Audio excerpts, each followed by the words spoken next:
आप देख रहे हैं इंडिया न्यूज। सबसे पहले देश, आपके साथ मैं रचना बंसल। इस साल जन्माष्टमी का पावन पर्व 26 अगस्त को है या फिर 27 अगस्त को, ये सवाल इसलिए है क्योंकि रोहिणी नक्षत्र दोनों दिन है। धार्मिक मान्यताओं के मुताबिक भगवान श्री कृष्ण का जन्म द्वापर युग में भाद्रपद माह के कृष्ण पक्ष की अष्टमी तिथि को रोहिणी नक्षत्र में हुआ था। रोहिणी नक्षत्र सोमवार और मंगलवार दोनों दिन में है। ऐसे में इस साल जन्माष्टमी का पावन पर्व किस दिन मनाना ठीक रहेगा? इस साल जन्माष्टमी की पूजा के लिए 45 मिनट का मुहूर्त है। वहीं पारण के लिए 3 समय है। जन्माष्टमी की सही तारीख आखिर है क्या? जन्माष्टमी पूजा, मुहूर्त और गृहस्थों के लिए पारण समय क्या है? इन सभी पर हम जानकारी लेंगे। मेरे साथ खास मेहमान भी जुड़ेंगे, उनसे हम बात करेंगे कि आखिर जन्माष्टमी की सही तारीख क्या है, सही मुहूर्त क्या है, कैसे भगवान कृष्ण की पूजा की जाए और कैसे घर में श्री कृष्ण की कृपा बरसे। जन्माष्टमी 2024 को लेकर अलग अलग कयास लग रहे हैं। कुछ बातें हैं जो आपके साथ मैं शेयर कर रही हूँ। जन्माष्टमी जिसमें मुहूर्त को लेकर सवाल है। जन्माष्टमी का मुहूर्त रात 12:01 से लेकर 12:45 तक 26 अगस्त को आ रहे हैं। कान्हा, इस बार द्वापर युग वाले दुर्लभ योग बन रहे हैं, इसीलिए लोग कह रहे हैं जन्माष्टमी इस साल तो बड़ी खास होने वाली है। जन्माष्टमी पर बेहद शुभ संयोग भी बन रहे हैं। रोहिणी नक्षत्र का प्रारंभ 26 अगस्त को दोपहर 3:55 पर हो रहा है। तिथि का समापन होगा 27 अगस्त दोपहर 3:38 पर। ऐसे में जन्माष्टमी खास रहने वाली है और आप अपने अपने सामर्थ्य के हिसाब से भगवान कृष्ण की पूजा की तैयारी कर सकते हैं, क्योंकि शुभ मुहूर्त भी अब आप जान गए हैं। अब क्या कुछ खास होगा इस जन्माष्टमी पर, ये भी जान लीजिए। भगवान श्री कृष्ण का जन्म रोहिणी नक्षत्र में हुआ। पंचांग के मुताबिक 26 अगस्त को वो शुभ तिथि है। इस साल भगवान श्री कृष्ण का 5251वां जन्मोत्सव है, जिसे सिर्फ देश ही नहीं विदेशों में भी लोग मनाते हैं। जन्माष्टमी 2024 पारण के लिए 3 समय भी हैं। ये खास समय क्या हैं, ये भी जानेंगे।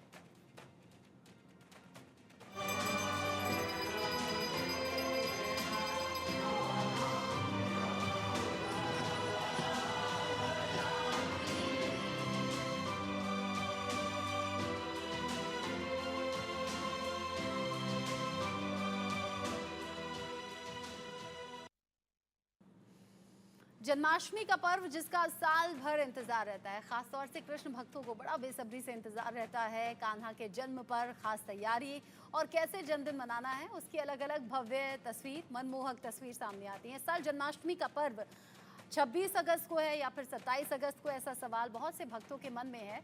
अब ये सवाल इसलिए भी है क्योंकि रोहिणी नक्षत्र दोनों दिन है। धार्मिक मान्यताओं के मुताबिक भगवान श्री कृष्ण का जन्म द्वापर युग में भाद्रपद माह के कृष्ण पक्ष की अष्टमी तिथि को रोहिणी नक्षत्र में हुआ था। रोहिणी नक्षत्र सोमवार और मंगलवार दोनों ही दिन है। ऐसे में इस साल जन्माष्टमी का पावन पर्व किस दिन मनाना ठीक रहेगा? इस साल जन्माष्टमी की पूजा के लिए 45 मिनट का वो खास मुहूर्त कौन से समय है? पारण के लिए 3 खास समय कौन से हैं? जन्माष्टमी की सही तारीख क्या है? जन्माष्टमी पूजा, मुहूर्त और गृहस्थों के लिए पारण समय क्या है? इन सभी पर जानकारी हम लेंगे। मेरे साथ खास मेहमान बस जुड़ने ही वाले हैं, उनसे हम बात करेंगे। लेकिन जन्माष्टमी जिसका साल भर इंतजार कृष्ण भक्तों ने किया, वो समय अब आ गया है। ऐसे में आप मंदिरों को सजा हुआ देखेंगे। जो घर के मंदिर होते हैं उन्हें सजा हुआ देखते हैं। खास तौर पर झांकी सजाई जाती हैं। मथुरा में 26 अगस्त को भगवान श्री कृष्ण का 5251वां जन्मोत्सव बहुत ही धूमधाम के साथ मनाया जाएगा। इस समय को लेकर, यानी कि जन्म के समय और तैयारियों को लेकर, श्री कृष्ण जन्मभूमि ट्रस्ट के सचिव कपिल शर्मा का क्या कहना है, सुनिए। इस वर्ष भगवान पद्मकांति पुष्पमंगले में विराजमान होकर सोमचंद्रिका पोशाक धारण करेंगे और भगवान का यह स्वरूप निश्चित ही भक्तों को चित्ताकर्षक लगेगा, ऐसा हमारा विश्वास है। 25 अगस्त को भगवान का चूँकि 5251वां जन्मदिन है, तो श्री ठाकुर जी को 5251 गौ घृत के दीपक, गैया के घी के दीपक अर्पित किए जाएंगे। प्रातः 26 तारीख को 5:30 बजे भगवान की मंगल आरती होगी। 8 बजे भगवान का प्रातःकालीन अभिषेक होगा। 9 बजे उत्सव की एक शोभा पुष्पांजलि कार्यक्रम बहुत ही भव्यता और गरिमा के साथ में मनाया जाएगा। कलकत्ता जैसा कोई भी कांड पृथ्वी के किसी भी क्षेत्र में हो रहा हो वो दुर्भाग्यपूर्ण है। और मुझे तो दुख इस बात का है कि वहाँ की हमारी बड़ी बहन, हमारी बहन जी दीदी ने राजनीतिक रूप से चर्चा करते हुए वाम के साथ राम का प्रयोग किया। वो बहुत ही कष्टकर था, क्योंकि पृथ्वी की अराजकताओं के नाश के लिए भगवान का अवतार होता है। यदा यदा धर्मस्य ग्लानिर्भवति भारत, तब वो आत्मा स्वजाम्यहम, वो स्वयं को सृजित करते हैं। ऐसे में राम वाले अराजकता फैला रहे, ये थोड़ा सा मुझे बहुत बुरा लगा। मैं उस बिटिया के लिए क्या कहूं, एक पुरुष होने के नाते, एक पिता होने के नाते, एक भाई होने के नाते मैं लज्जित हूं। और मैं आशा करता हूं कि ये कम से कम इस बार तो, जो कि दामिनी के समय हमने लाठियां खाई थी, इस बार संभवतः शायद उपचार मिले इस पूरी जाति को, यही कह सकता हूं। कलकत्ता जैसा कोई भी कांड पृथ्वी के किसी भी क्षेत्र में हो रहा हो वो दुर्भाग्यपूर्ण है। और मुझे तो दुख इस बात का है कि वहाँ की हमारी बड़ी बहन, हमारी बहन जी दीदी ने राजनीतिक रूप से चर्चा करते हुए वाम के साथ राम का प्रयोग किया। वो बहुत ही कष्टकर था, क्योंकि पृथ्वी की अराजकताओं के नाश के लिए भगवान का अवतार होता है। यदा यदा धर्मस्य ग्लानिर्भवति भारत, तब वो तो देश भर में अब जन्माष्टमी की धूम है, जन्माष्टमी की रौनक है, बाजार सज चुके हैं और जो कान्हा के भक्त हैं उन्होंने अपने घर के मंदिर भी सजा लिए हैं। और घरों के आसपास जो मंदिर हैं वहाँ भी एक अलग ही रौनक आपने देखी होगी। वो झांकी जिनके लिए पिछले कई दिन से मेहनत की जाती है, भगवान कृष्ण का जन्म कैसे हुआ, जन्म के बाद का संघर्ष क्या रहा, कौन कौन से पड़ाव से वो गुजरे और फिर आगे कैसे लोग जानने लगे उन्हें कृष्ण के नाम से, वो सभी बातें जो जिंदगी के उतार चढ़ाव हैं वो उन झांकियों के लिए, झांकियों को खास तौर से उन पर सजाया जाता है, बनाया जाता है और जीवन के उन उतार चढ़ाव को दिखाया जाता है। और उन झांकियों को देखने के लिए लोग पहुंचते हैं मंदिरों में और बड़ी मनमोहक वो तस्वीरें होती हैं। इस पर हम बात करेंगे। जन्माष्टमी की तैयारियां देश भर में हो रही हैं और हमारे साथ इस पर बात करने के लिए राधा रमन दास जी हैं, उपाध्यक्ष हैं और प्रवक्ता हैं इस्कॉन मंदिर कोलकाता से। साथ ही साथ महामंडलेश्वर डॉक्टर योगी हितेश्वर नाथ मेरे साथ में हैं, हिंदू धर्म गुरु के तौर पर। आप दोनों का ही बहुत स्वागत। साथ ही साथ मेरे साथ इंडिया न्यूज़ संवाददाता भी मेरे साथ जुड़ेंगे अब से थोड़ी देर बाद, उनसे भी हम बात करेंगे। वी नारायण का मैं रुख करूं, लेकिन उससे पहले डॉक्टर योगी हितेश्वर नाथ जी, कान्हा के जन्मदिन का वक्त आ गया, देश भर में रौनक बढ़ गई, तैयारियां आपकी तरफ से भी बहुत होंगी, आप तो वैसे भी कान्हा के भक्त हैं। सच्चिदानंद रूपाय विस्फोटवादी हेतवे तापत्र विनाशाय श्री कृष्णाय वयम् नमः। सच्चिदानंद असच्चिदानंद रूपाय मतलब सत्यचित आनंद। सत्यम परम धीमहि, कौन सत्य है? श्री कृष्ण सत्य है। चित्त ज्ञान का जो रूप है वही श्री कृष्ण है। आनंद, अब हम लोग कल बोलने वाले क्या? नंद के घर आनंद भयो जय कन्हैया लाल की, मतलब कृष्ण ही आनंद है। इसका मतलब है सच्चिदानंद। बोलो सच्चिदानंद भगवान की। यही सच्चिदानंद भगवान है, इनकी हमेशा जय जयकार हो। अब आपने कहा कि भाई जन्म की तिथि पे बड़ा संशय हो रहा है, कब होनी चाहिए, क्या होना चाहिए। मैं आपको बता देना चाहता हूँ कि 26 तारीख की रात को, मतलब आप लोग रात कहेंगे लेकिन हम लोग ब्रह्म मुहूर्त कहते हैं, क्योंकि 3 बजे के बाद ब्रह्म मुहूर्त लग जाता है। तो 3:39 पे ये तिथि प्रारंभ हो रही है और जो 27 अगस्त की रात को 2:19 पर खत्म हुई। इसलिए भगवान का जन्मोत्सव 26 तारीख को आप मनाएं उत्सव। इसीलिए इसको रोहिणी नक्षत्र में बोला गया है, जो रोहिणी नक्षत्र का समय और कई वर्षों बाद रोहिणी नक्षत्र आ रहा है। ये भारत के लिए बड़े ही सौभाग्य की बात है, पूरे विश्व के लिए सौभाग्य की बात है कि जो विश्व का जगत पिता है उसके लिए रोहिणी नक्षत्र में जन्म का जो समय है वो भी बड़ा सुंदर है और सभी के कल्याण के करने के लिए है। अब मैं एक बात बताना चाहता हूँ कि आप जन्माष्टमी का व्रत तो रखते हैं, लेकिन आपको क्या करना है क्या नहीं करना है। सबसे विशेष बात, तामसिक भोजन ना करें। मांस, अंडे, शराब आदि सेवन का ये सेवन करना ही नहीं है, घर में लाना ही नहीं है। किसी व्यक्ति को ना पीना है, न मांस, न अंडे, न लहसुन, न प्याज, इनका निषेध जन्माष्टमी के दिन। नंबर 1। नंबर 2, इस अवसर पर महिलाओं को अपने जो बाल हैं वो खुले नहीं रखने हैं, उनको बांध के रखने हैं। ये 4 काम बता रहा हूँ जो बहुत विशेष है, जो हर व्यक्ति को करने चाहिए। इंडिया न्यूज चैनल के माध्यम से बता रहा हूँ, जो देश का सबसे बड़ा चैनल। तीसरी बात बताना चाहता हूँ कि इस शुभ दिन भूलकर भी जो गौवंश है उसके साथ कोई भी किसी का सभी माताएं, बहनें, बच्चे सब गौ माता को दान करें, हरा चारा खिलाएं और गौ माता को जाके आटे की लोई में गुड़ डाल के, चना डाल के आटे की लोई गौ माता को भोजन कराएं, प्रसादी कराएं। चौथा मैं बताना चाहता हूँ, इस शुभ दिन काले रंग नहीं पहने, भगवा पहने, हरा पहने, लाल पहने। आपने बहुत सी खास बातें बता दी जो खास तौर से जन्माष्टमी के दिन कृष्ण भक्तों को फॉलो करनी चाहिए। मेरे साथ में राधा रमन दास जी भी हैं, उपाध्यक्ष हैं और प्रवक्ता हैं इस्कॉन कोलकाता से। राधा रमन जी, चूंकि देश भर में रौनक है और ये मौका भी ऐसा है, साल भर के इंतजार के बाद कृष्ण भक्तों के लिए मौका आया है कृष्ण जन्मोत्सव का, लेकिन लोगों के मन में बड़ा संशय है, तारीख कौन सी होगी, शुभ मुहूर्त कौन सा होगा, कैसे हम कान्हा की भक्ति करें जो प्रसन्न हो जाए कान्हा जी। जय श्री कृष्ण, हरे कृष्णा। एक्चुअली सिर्फ देश में नहीं, भारत में ही नहीं, पूरे विश्व भर में जन्माष्टमी को बहुत धूमधाम से मनाया जाता है। इस्कॉन के पूरे विश्व में लगभग 800 जो मंदिर हैं, बड़े मंदिर हैं, और 4000 से भी ज्यादा हम लोग के जो सेंटर्स है, वहाँ पर सभी लोग, जितने भी विदेशी क्या भारतीय क्या, सभी लोग मिलकर इस दिन का इंतजार करते हैं। और जन्माष्टमी की एक्चुअली हमारे इस्कॉन में जो सेलिब्रेशन जो है वो शुरुआत पहले जापान से होती है, क्योंकि जापान में पहला 26 तारीख की जैसी किरणें वहाँ पर पड़ेगी तब से वहाँ पर जन्माष्टमी शुरू हो जाएगी और अमेरिका के लॉस एंजलिस तक ये होती रहेगी। मैं ये बताना चाहता हूँ, जो संशय जो रहता है, एक्चुअली जो हमारा जो कैलकुलेशन होता है, जो भारतीय जो गणना है वो बहुत ही एडवांस्ड है। हम जो जैसे भगवान कृष्ण जब जो जन्म हुआ था उस वो पर्टिकुलर हम लोग जानते कि रोहिणी नक्षत्र में उनका जन्म हुआ था।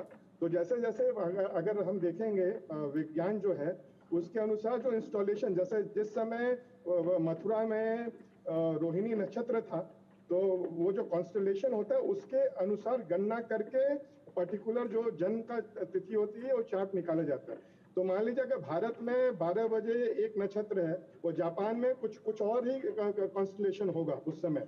तो जैसे जैसे समय और दिन ये पृथ्वी घूमती रहती है तो नक्षत्र भी चेंज होते रहते हैं। पीसीआर नाम ठीक कीजिए। हेलो जी राधा रमन जी, आप रहिएगा। हाँ, अब बोलिए। आपने कहा कि बड़ा खास रहता है और आपने बिल्कुल ठीक कहा कि सिर्फ देश में ही नहीं बल्कि विदेशों में भी जन्माष्टमी मनाई जाती है और वो रौनक सिर्फ देश में नहीं बल्कि विदेशों में भी, अलग अलग देशों में दिख रही है। और इसकी एक झलक तो हमें यहाँ देश में बैठे बैठे यूं भी दिख जाती है कि मथुरा जो कृष्ण जन्मभूमि है वहाँ सजावट के साथ साथ, रौनक के साथ साथ विदेशी सैलानी, विदेशी भक्त बड़ी संख्या में दिखते हैं। राधा रमन जी, एकदम पूरे जैसे हमारे रशिया में 150 मंदिर है, सेंटर्स हैं, तो वहाँ पर हर एक मंदिर में बहुत धूमधाम से मनाते हैं। आपको जानकर आश्चर्य होगा जो विदेशी भक्त हैं वो भी पूरा निर्जला व्रत रखते हैं। मैक्सिमम जो लोग होते हैं कुछ खाते नहीं है, जल भी नहीं पीते हैं। और जब भगवान का जन्म हो जाएगा रात्रि में 12 बजे आरती हो जाएगी, भगवान का जब अभिषेक हो जाएगा उसके बाद वो जल ग्रहण करते हैं और एकादशी प्रसाद से ही अपना व्रत तोड़ते हैं, अन्न भी नहीं खा, मतलब। और कहा जाता है कि जो लोग व्रत नहीं कर पाते हैं उनके लिए कहा जाता है कि वो फलाहार रहे, अन्न भी एक्चुअली नहीं खाना चाहिए। लेकिन हम देख रहे हैं कि ये बहुत बड़ा दुर्भाग्य है कि हमारे भारत में आजकल जो लोग हैं वो मांसाहारी होते जा रहे हैं। और एटलीस्ट तो ये करना चाहिए, जैसे पंडित जी बता रहे थे, शर्मा जी बता रहे थे कि कम से कम जन्माष्टमी को कोशिश करना चाहिए कि पूरी तरह शाकाहारी रहें, अगर हो सके तो फलाहार रहें अगर आपको व्रत नहीं होता है। और जो लोग सक्षम है अगर वो निर्जला व्रत करेंगे तो उनका बहुत ही एडवांसमेंट मिलेगा और भगवान की बहुत बड़ी कृपा उनकी। अच्छा, आपने एक बात तो बड़ी सही कही कि कैसे फलाहार पर आप व्रत रख सकते हैं, क्योंकि कठिन ये रहता है कई बार तो बिल्कुल निर्जल व्रत भी जो श्रद्धालु हैं उनके जरिए रखे जाते हैं। अच्छा, शाकाहारी पूरी तरह से रहें ये तो बहुत समझ वाली बात है कि भाई उस दिन ऐसे किसी भी आप भोजन को स्वीकार न करें या फिर खाएं नहीं जो कि मांसाहारी हो या फिर ऐसा कोई भी नॉनवेज खाना हो। हाँ, तामसिक हो। अच्छा, मुझे ये बताइए, आपने कहा कि अगर पूरा दिन हालांकि नहीं खाना चाहिए, लेकिन अगर नहीं रह सकते निर्जल तो आप फलाहार पर रह सकते हैं। घर में जो बहुत छोटे छोटे बच्चे होते हैं, मैं अक्सर देखती हूँ वो लड्डू गोपाल को बड़ा खिलाते रहते हैं, बड़ी उनकी पूजा में लीन रहते हैं, उनके श्रृंगार करते रहते हैं। हाँ, तो वो बच्चे क्या करें, क्योंकि कई बार तो रात 12 बजे तक इंतजार नहीं कर पाते। नहीं, बच्चों के लिए नहीं, एक्चुअली जो एडल्ट्स हैं, जो सक्षम हैं, वो लोग कर सकते हैं। छोटे बच्चे को उनको फल ऑफ कोर्स दिया जा सकता है, उनको उनको प्रेरित किया जा सकता है कि फल और जूस और फ्रूट जूस और पानी वो तो बच्चे ले ही सकते हैं। स्पेशली जो लोग गुड्डू बीमार की हैं, पकौड़ी जो दे नहीं कर सकते हैं, सकते मखाने दे सकते वो हैं, लोग ले बहुत सकते चीजें, हैं जी। मखाने की खीर दे सकते हैं। जी जी। अच्छा, वीर नारायण भी हमारे साथ में हैं, जो कि कृष्ण भूमि से ही जुड़े हुए हैं। वीर नारायण, चूंकि जन्माष्टमी पर तो अलग ही रौनक रहती है, भीड़ भी बहुत ज्यादा बढ़ जाती है, कुछ खास तस्वीरें दिखाएंगे आप?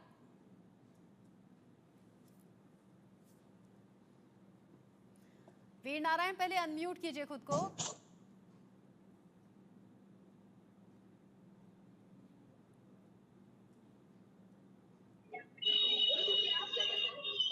हाँ, हेलो, आवाज आ आप रही है? बोलिए। हाँ हाँ, बोलिए। देखो मित्रों, मैं बता दूं, भगवान श्री कृष्ण की नगरी मथुरा में 26 अगस्त को लीलाधारी भगवान कृष्ण का जन्मोत्सव बड़े हर्षोल्लास के साथ मनाया जाएगा। तस्वीरें आप मेरे पीछे देख सकते हैं। मथुरा नगरी को दुल्हन की तरह से सजाया गया, देख रहे हैं बिल्कुल ये अग्रसेन चौराहा है, आप देख कितनी तरीके से इसको सजाया गया है। पूरे जो मथुरा नगरी है, भगवान कृष्ण की पूरी मथुरा नगरी को दुल्हन की तरह सजाया गया। देखिए जगह जगह लाइटिंग की जा रही है, ट्राहे चौराहों की रंगाई पुताई का जो कार्यक्रम है वो यहाँ चल रहा है। आप देखिए यहाँ लिखा है 5251वां श्री कृष्ण जन्मोत्सव यहाँ मनाया जाना है, तो इसको लेकर के ब्रज में धूम मची हुई है। जगह जगह सांस्कृतिक कार्यक्रमों के जो आयोजन है वो कल से शुरू हो जाएंगे।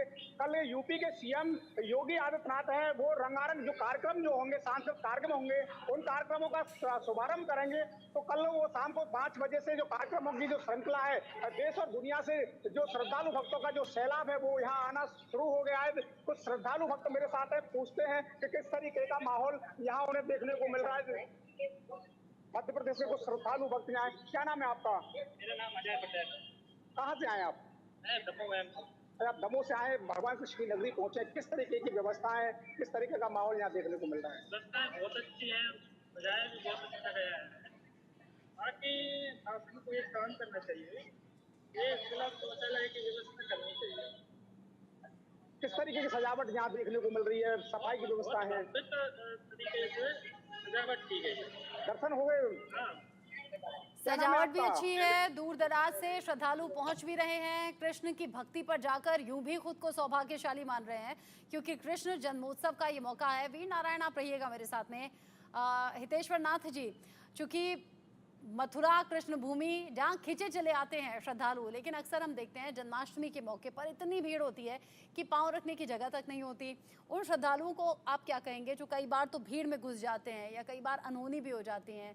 क्या कृष्ण जी तभी मानेंगे, तभी प्रसन्न होंगे जब कृष्ण भूमि चले जाएं? बिल्कुल नहीं, बिल्कुल नहीं। मेरी एक बात रह गई थी, मैं थोड़ा उसको क्लियर करना चाहता हूँ, आपके इस प्रश्न का उत्तर दूंगा। जन्माष्टमी के दिन बहुत माताएं गलती करती हैं, तुलसी के पत्ते तोड़ लेती हैं। तो कृपया करके तुलसी के पत्ते उस दिन न तोड़ के एक दिन पहले तोड़ लो, क्योंकि तुलसी के पत्ते का बहुत बड़ा दोष होता है। जिस दिन जन्माष्टमी उस दिन तुलसी का पत्ता नहीं तोड़ो। अब आपने कहा कि भीड़, तो मैं यही कहना चाहूंगा आपके चैनल के माध्यम से कि भगवान श्री कृष्ण हमारे हृदय में बसते हैं। हम सबको ये जरूरी नहीं है कि मथुरा में जाके ही कृष्ण का दर्शन करेंगे। हम अपने हृदय के पट खोलें, भगवान के दर्शन हमारे हृदय में ही हो जाएंगे। कृपया करके अपने घर में ही, बहुत ज्यादा भीड़ में ना जाएं, अपने घर में ही भगवान श्री कृष्ण को पालना लाएं, पालने में सजाएं, झूला डालें और भगवान श्री कृष्ण को झूला झुलाएं और उनका प्राकट्य करें। खीरे में, खीरा जो होता है, खीरे में भगवान का प्राकट्य होता है। शालीग्राम को खीरे में रखा जाता है, भगवान का प्राकट्य बनाया जाता है। तो इस प्रकार तो भगवान की विधि और खीर वीर का भोग लगा के भगवान को रात को प्रसाद सेवन कर सकते हैं। और एक चीज और मैं आपको बताना चाहता हूँ, एक मंत्र है जो इस दिन बहुत बोलना चाहिए, जिसका नाम है ओम कलिंग कृष्णाय नमः। इस मंत्र के जाप करने से जो जातक के पास धन धान्य की कमी है, जो गरीब हैं, उनके लिए ये मंत्र आज के दिन जाप करने, क्योंकि लक्ष्मी जी भगवान श्री कृष्ण की सेवा करती है, चरण दबाती है। तो जो भक्त इस मंत्र का जाप करेंगे उन पे माता लक्ष्मी की कृपा होगी। और ये मंत्र की जो विधि है, जो ये मंत्र है, ये रात्रि में 11 से 12 के बीच में बोलना चाहिए जी। और समय में नहीं, 11 से 12 मैं बहुत, क्योंकि मैं जो भी बताऊंगा बहुत विशेष बात बताऊंगा। दूसरा एक मंत्र है ओम श्री कृष्णाय शरणम ममः। इस मंत्र का जाप करने से घर में लोगों के, देखो बेटा, सभी के घर में आज कौन सा व्यक्ति नहीं है जो दुखी नहीं है। किसी कोई तन दुखी, कोई मन दुखी, कोई धन बिन रहे तो उदास, थोड़े थोड़े सब दुखी सुखी राम के दास। इसलिए जो लोग थोड़े बहुत भी दुखी हैं, जिनके घर में थोड़ी परेशानी है, सुख शांति नहीं है, संकट है, उनको ये मंत्र बोलना चाहिए, ओम श्री कृष्णाय शरणम ममः। इसके करने से घर के संकट खत्म होते हैं, परेशानियां दूर होती हैं और जीवन में सुख शांति समृद्धि आती है। तो ये बहुत बहुत ही बहुत महत्वपूर्ण खास मैंने और बात बताई महत्वपूर्ण है। बातें आपने बताई हैं, खास तौर से कृष्ण भक्तों के लिए और कृष्ण को मनाने के लिए, कृष्ण को प्रसन्न करने के लिए। हालांकि कृष्ण वैसे भी इतने दयालु भाव के हैं, दयालु हृदय के हैं कि अपने भक्तों पर कृपा कर देते हैं ज़रा से ही एफर्ट के साथ। यानी कि अगर थोड़ी सी शिद्दत के साथ सच्चे मन से आप उनका ध्यान कर लो तो आपकी तमाम परेशानी दूर हो जाती हैं। राधा रमन जी, अब लोग ये सोच रहे हैं घर के मंदिर तो हमने साफ कर लिए, सजा भी लिए, घर में जो कृष्ण भगवान हैं उन्हें हमने अच्छे से नए कपड़े पहना दिए, जन्मोत्सव की पूरी तैयारी है। अब लोग ये भी सोचते हैं कि क्या इस्कॉन मंदिर ही खास होते हैं जहां हम जाएं कृष्ण जी के दर्शन करने के लिए जन्मोत्सव पर खास तौर पर, या बाकी मंदिर भी जा सकते हैं? दोनों में फ़र्क क्या है? नहीं, जो भी आपके घर के पास में मंदिर है वहाँ जाइए और अपने घर को मंदिर बनाइए, लेकिन सबसे इम्पोर्टेंट है अपने हृदय का जो मंदिर है उसको सजाना। और हमारे शास्त्र बताते हैं कि जो हृदय का जो मंदिर है उसको हम लोग कैसे सजा सकते हैं। तो कहा गया है कि कलयुग में जो हरिनाम ही केवलम, हरिनाम और जो है भगवान का जब हम लोग गुण कीर्तन करते हैं उससे उसके द्वारा हमारी जो मन की चेतना है वो साफ होती है और हृदय साफ होता है। हरे कृष्णा कृष्ण कृष्ण हरे हरे, हरे राम राम राम हरे हरे, ये महामंत्र जो चैतन्य महाप्रभु ने कलयुग के लिए दिया हुआ है, इसके द्वारा हम देख सकते हैं कि पूरे विश्व में करोड़ों की संख्या में विदेशी जो भक्त हैं वो इस हरिनाम के माध्यम से वो कृष्ण भक्त बन रहे हैं। और ये देख सकते हैं कि जो विदेशी लोग सब कुछ करते थे, शराब पीते थे, स्त्री संग करते थे और मांस खाते थे, गाय खाते थे, वो लोग इस हरि कृष्ण महामंत्र संकीर्तन के नाम करने के बाद में उनका पूरा जीवन जो होता है वो 180 डिग्री वो ट्रांसफॉर्म हो जाता है। हम देखते हैं कि जो विदेशी लोग जब वृंदावन में आते हैं वो दर्शन करने, उनके भाव कितने सुंदर होते हैं। वो वृंदावन में घुसने से पहले वो दंडवत प्रणाम करते हैं और उनका वो जीवन उनका इतना पवित्र हो जाता है, मांस तो छोड़ दीजिए, प्याज लहसुन भी नहीं खाते हैं और चाय कॉफी तक नहीं पीते, किसी तरह का नशा नहीं करता है। कृष्ण की भक्ति में ही ऐसा रस है ना कि उसके अलावा फिर कुछ भाता नहीं। एकांत धाम प्रभु जी मेरे साथ में जुड़ गए हैं, इस्कॉन मंदिर नोएडा से। एकांत जी, अब तो कृष्ण जन्मोत्सव का मौका है, मंदिरों की रौनक तो बढ़ी हुई है, भीड़ भी बहुत ज्यादा बढ़ने वाली है, श्रद्धालु खिंचे चले आते हैं, मनमोहक रूप ऐसा है। जी, हरे कृष्णा। हरे कृष्णा। तो बहुत बहुत धन्यवाद हमें आमंत्रण देने के लिए। और ये बहुत ही विशेष उत्सव, ब्रह्मांड अखिल ब्रह्मांड नायक भगवान श्री कृष्ण का जन्मोत्सव मनाया जा रहा है। तो पूरे इस्कॉन के माध्यम से पूरे विश्व भर में अभी जन्माष्टमी का महोत्सव चल रहा है। तो नोएडा में भी इसकी बहुत भरपूर तैयारियां यहाँ पर हो रही हैं और लगभग यहाँ पे 4 से 5 लाख लोगों के लिए हम यहाँ पर प्रबंध करते हैं ताकि वो उल्लासपूर्वक, सुविधापूर्वक और अत्यंत प्रसन्नतापूर्वक और शांतिपूर्वक एटमॉस्फेयर में यहाँ पर वे भगवान का दर्शन कर पाएँ, भगवान का अभिषेक कर पाएँ। और मैं धन्यवाद देना चाहूँगा राधा रमन प्रभु का, जिन्होंने बहुत ही अच्छा सुंदर विचार प्रकट किया कि मंदिर में आ करके भगवान का दर्शन करने मात्र से भक्तों के जीवन में परिवर्तन आया। तो वही परिवर्तन हम सभी लोगों के जीवन में देख सकें, क्योंकि हर एक व्यक्ति कष्ट से कहीं ना कहीं जूझ रहा है, संघर्ष में लगा हुआ है। तो भगवान का दर्शन करें, भगवान का प्रसाद पाएं और अपने जीवन में प्रसन्नता का अनुभव करें। तो उसके लिए हम यहाँ पर सभी श्रद्धालुओं का, सभी भक्तों का स्वागत करते हैं इस्कॉन नोएडा में, और उसके लिए हम पूरी तरह से कर्तव्यबद्ध हैं। हालांकि मैंने देखा है इस्कॉन मंदिर में बड़ा अच्छा रखरखाव होता है, बड़ी अच्छी व्यवस्था होती है और खास तौर से कृष्ण जन्मोत्सव पर जब भीड़ बहुत ज़्यादा रहे तो वो व्यवस्था नज़र आती है कि किस तरीके से काम सभी लोगों ने मिलकर किया है। आप सभी का मेरे साथ जुड़ने के लिए शुक्रिया। राधा रमन जी, एकांत धाम प्रभु जी और साथ ही हितेश्वर नाथ जी, वीर नारायण भी मेरे साथ में जुड़े थे, बहुत शुक्रिया।